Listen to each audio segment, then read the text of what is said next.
You think you know the story of Hansel and Gretel, a wicked witch, a house made of candy, two clever children who escape by outsmarting evil. But the truth behind this famous tale is far older, far darker, and far more disturbing than anything you've ever been told. Because Hansel and Gretel was never a fairy tale about bravery. It was a survival manual, a whispered warning, a ritual memory born from a time when famine was so brutal that families were forced to make unthinkable choices. And the story they handed down to us was a way to make sense of the horror. The first shock is this: witches were never part of the original tale. Neither were gingerbread houses. Neither were sweets or magic or even ovens. Those were all later additions, decorations layered over a story that once had no fantasy at all. Because the earliest versions of Hansel and Gretel didn't describe supernatural evil. They described human desperation.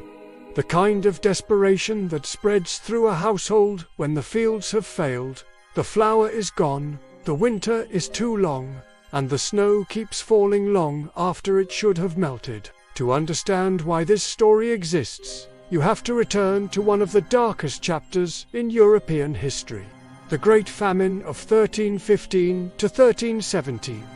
3 endless years when the skies refused to clear. The rains never stopped, and crops rotted in the fields before they could ever be harvested.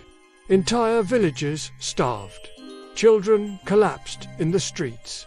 Chroniclers wrote that parents abandoned their sons and daughters by the thousands because keeping them meant certain death for everyone. One monk recorded that families would lead their children into the forest, whisper prayers, and walk away, trying not to hear the cries behind them. The forests of Europe became graveyards for the unwanted and the unfed. This is the world that created Hansel and Gretel, a world where famine wasn't a rare tragedy. It was a recurring nightmare. Every few decades, another failed harvest, another winter of despair, another wave of families forced to choose between starving together or abandoning their youngest to save the rest. The story begins exactly this way. A father, a stepmother, 2 children, and not enough food to survive. Modern retellings soften the stepmother into a wicked figure. But in the oldest versions, she wasn't wicked. She was realistic, desperate, cold because the world had turned cold first. She tells her husband what thousands of real women told their husbands during the Great Famine. We cannot feed them. We cannot feed ourselves. We will all die unless we sacrifice someone. And so the plan is made. Lead the children into the woods. Leave them with a small crust of bread. Let the forest take them quickly. Let the rest of the family live. The forest in the story is not a magical place. It is the wilderness at the edge of survival. The place where the poorest villagers gathered roots, bark, insects, and anything else edible. A place where the bodies of abandoned children were sometimes found half buried in leaves. To send Hansel and Gretel into the forest was to condemn them to death. And everyone who heard the story when it first emerged would have known that instantly. So Hansel drops breadcrumbs, a desperate child's attempt to return home. But famine doesn't allow second chances. The birds eat the crumbs because, in famine stories, everything eats anything. The forest consumes the trail just as hunger consumes hope.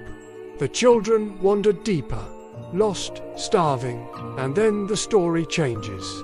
It becomes symbolic, nightmarish, surreal, because this is where the gingerbread house appears. A house made of sweets in a world where sweets were fantasy itself.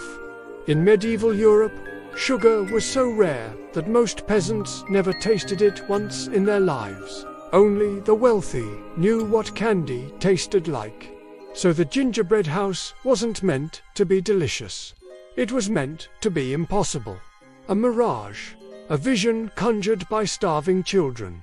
A hallucination born from hunger so deep that the mind begins to dream while awake. but later versions gave that illusion a shape. A witch, a cannibal, a monster in human form who lures starving children to their death. Yet the witch didn't appear because the story needed magic. She appeared because the story needed someone to hold the darkest truth that no one else could bear. During famines, there were whispers that some people turned to cannibalism. Parents, neighbors, travelers in the woods. People who had once been kind, driven to monstrous acts. No one wanted to believe that ordinary humans could do this. So the blame shifted to witches.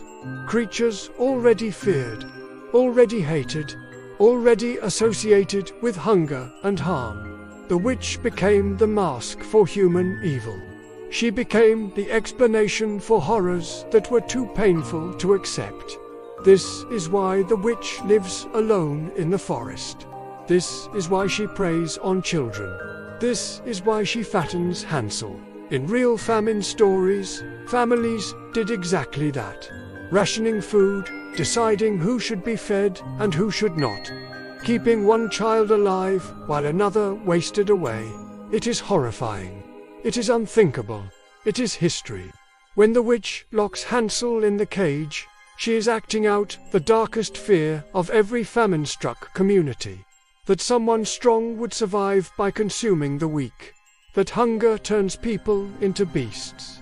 That children become currency in a world ruled by starvation. And then there is the oven. A detail people think of as pure fantasy.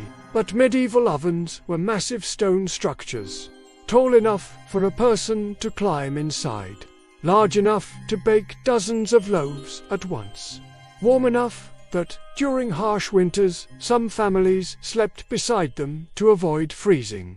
The oven in the story wasn't invented for the witch. It was taken directly from medieval daily life. A real place, a real threat, a real fear.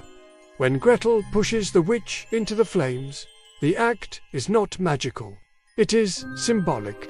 It is the moment when a child, powerless and starving, destroys the part of the world that tried to consume her. It is a victory not of innocence, but of survival. A reminder that even in the face of despair, the weak can fight back. But the final twist of the tale is perhaps the most unsettling. When the children return home, the stepmother is gone, vanished, dead in some versions, simply missing in others. Some scholars believe this was a narrative echo of the ancient belief that sacrifices must be balanced. If the children survive, the mother must fall. If the sun rises, the moon must wane. If famine ends, something must be given back to the earth. A life for a life. A hunger for a hunger. Hansel and Gretel's return is not a happy ending.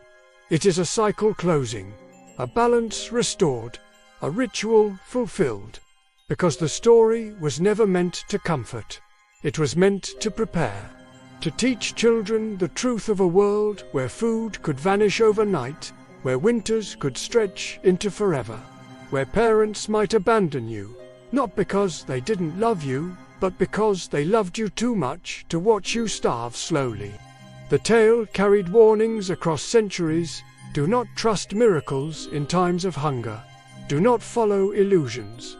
Do not be gentle with those who prey on the weak. Do not forget that the world can turn dark at any moment. When the brothers Grimm collected the story, they knew exactly what it was. That's why they kept the starvation, kept the abandonment, kept the oven. They softened very little. They understood the tale's power did not lie in the witch. It lay in the truth that created her. A truth about hunger, a truth about choices. A truth about survival in a world with no mercy. Disney could never adapt this story. Not truly, not honestly. Because Hansel and Gretel has no room for comfort, no place for gentle animation, no space for cheerful songs or redemption arcs. It is a mirror held up to humanity during its darkest moments. A reminder of the price people once paid just to live through winter. A reminder that the line between hero and monster is hunger. The gingerbread house may be fantasy, but the fear that built it is real.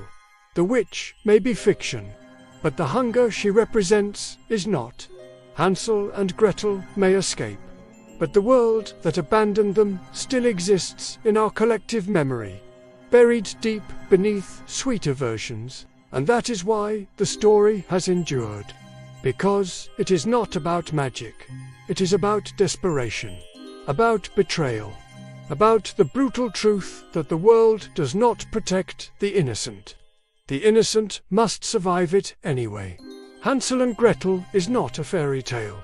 It is a wound carried through centuries, a ritual reminder of what hunger can do to a family, what fear can do to a parent, and what darkness can do to a child.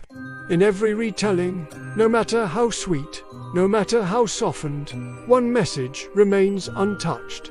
When the world starves, even love becomes dangerous, and sometimes the only way to survive is to follow the crumbs, walk into the dark, and destroy the monster before it consumes you. Thank you for watching. If you found this dive into the dark origins of fairy tales interesting, please consider subscribing for more.